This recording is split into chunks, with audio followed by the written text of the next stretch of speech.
Well, congratulations Andrew and Karen. This is your new Passat R Line 4Motion.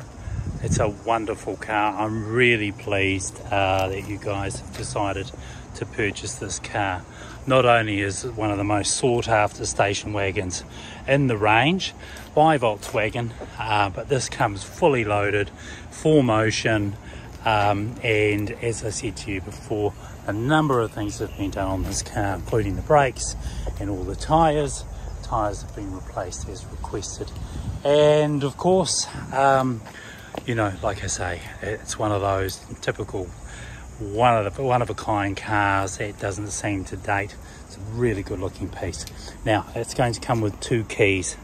Whilst when noting the side of the car, you'll see that as viewing through the front windows, and in the rear virtually a blackout, and that comes factory these days.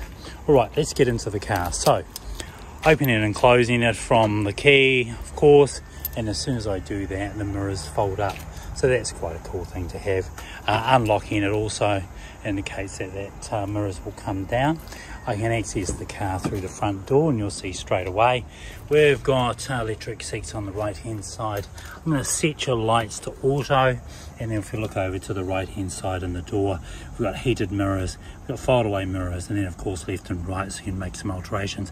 You've got control over locking the windows from here, and also control over locking the doors. Let's jump into the back. Let's have a look. Well, she's spacious and she's got plenty of room. We've got a heater and a cooler down there, and then an ashtray. I don't think we use ashtrays these days, but anyway, it's in there, and just in case you need one. There's a little bit of room through the middle here, so your backseat passengers have somewhere to put, say, a refreshment if they're using one. Now, let's have a look at the petrol that we're going to be using. So it says 98 to 95. It's acceptable to use 95. This is a high performance car, so it is a bit of a requirement to make sure you stay there. I wouldn't use 91. In the boot, well, I'm going to use the key to unlock it. If you want to unlock it or open it, you can do it by using the flap, and that opens up a very spacious area in the back here.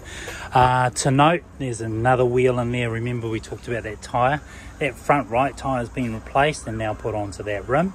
So you've got everything you need in there just in case you need it. It looks like there's a spare couple of mats there. You can have those. I won't mention it. Alright, so the other thing here is if I want to fold forward the front seats, I can do this by just pulling that lever, and you saw how easy that was.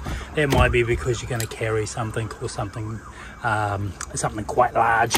There's obviously the fold away screen, which is here too, and then there's also another screen here which pulls up and it goes into the roof there. That's if you had a dog, for instance, you didn't want to have it jump into the front.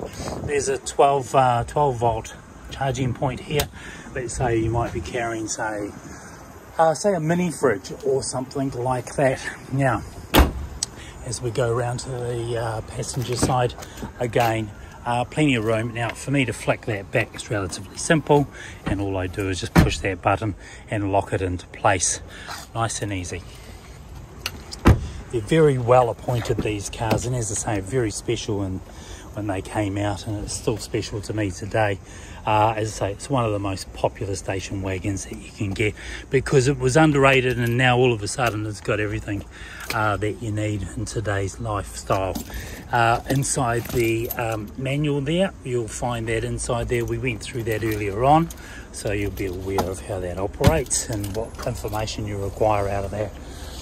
Right, okay, so let's go into the driver's side. Let's have a look, and I'll use one of the 2 keys to set the car up. Oh, by the way, you can open the back hatch by just utilizing that, by pulling that forward under the bonnet by using this one.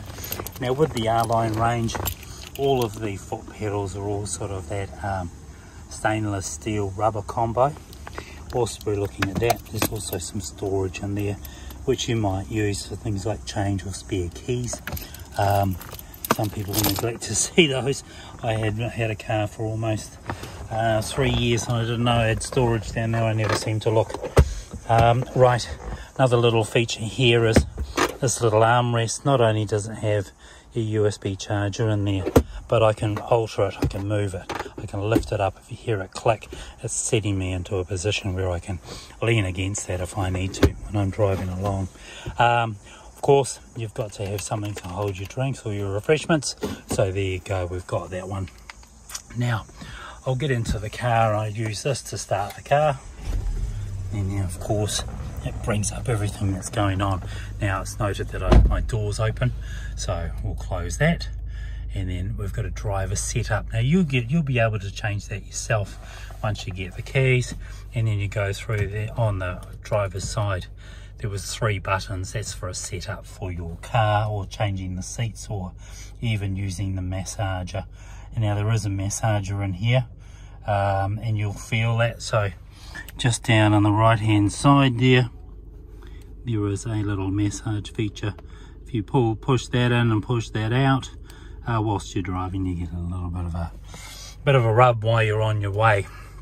Now I'll turn the air conditioning on, and as I do that you'll hear the engine slowly rev up a little bit more to compensate for that.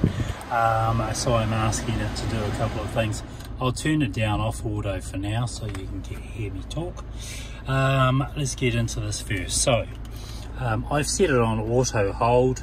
This is for something that 2 considerations here. If you're pulling up on an incline or a decline, if you push your foot hard enough on the brake, that the car will hold in a semi-permanent car park mode or handbrake mode. If I turn the car off now, it'll automatically, and I'll do that for you now, it'll automatically put the handbrake on for us. So I'll start it back up. All right, off we go. Now, as I was talking to you the other day about the gear stick, well, the gear stick has a few motions, left and right, and as I do that, it'll go into manual, and you'll see that at the top right hand side there, as it says 1, and as I go through the gears, it'll go through 2. And then if I go down further, you'll see an S pop up. Well, that's sport mode, so it's sitting there going, well, I could be in sport. Now, whilst we're at this point, I point you out on the steering wheel, you've got paddle shifters on both left and right side of the steering wheel. Left hand side is downshifting, right hand side is upshifting.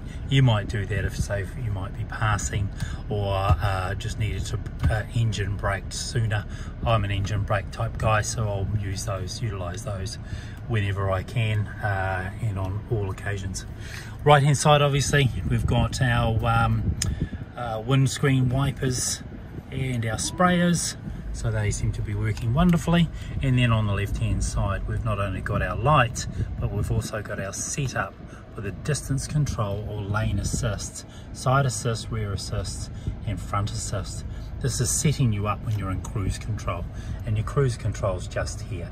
So as I'm traveling along and I'd like the speed I'm traveling at, I can set it, and then I can reset it if I need to, and I can increase the distance between me and the car in front by altering this button just here. That's important because if you were traveling at, say, 50 kilometers in the car, you pull up behind is doing 40, the car will note that and then actually start to decelerate and manage the car's performance so you don't bump into it. Right, getting into the hazard lights, well, you know where those are, and then of course we've got parking assist. Well, as soon as I do that, what it does is it indicates to me all the cameras around the car, and I can have a little bit of a look and see what distance I'm at, including my trailer or trailer hook if I had one of those. I believe you'll probably do that yourself. You need some help, let me know. Currently in New Zealand right now, there are no tow bars for Passat for this first quarter. We've been waiting for them for a little bit now, so waiting for those. Now let's go into your phone and let's set that up. In this particular case, it's got someone else's name up there. We can delete that, but at the moment we're going to find a phone, and that would be you. So once it starts sourcing your number, it'll come up with a result. If you don't get a result, push result, and it should find you.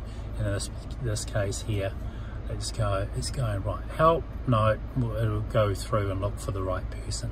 Again, you need to have your Bluetooth on. Mine's not on at the moment because I'm running the camera. Okay, so we get out of there and we have a look at our media. Well, we've got options there. So if you do have, say, Spotify on your phone and you want to use your Bluetooth audio, you can also do that. Now, outside of that, we've got the phone, we've got voice. Voice is a request call, so you can speak to the car and ask them to do things for you. I find using my dial number connecting automatically. Yeah, I find my phone being a lot better than that. When I push radio, I've got at a glance, I can see all of the stations that we've loaded. You might want to change those preferences.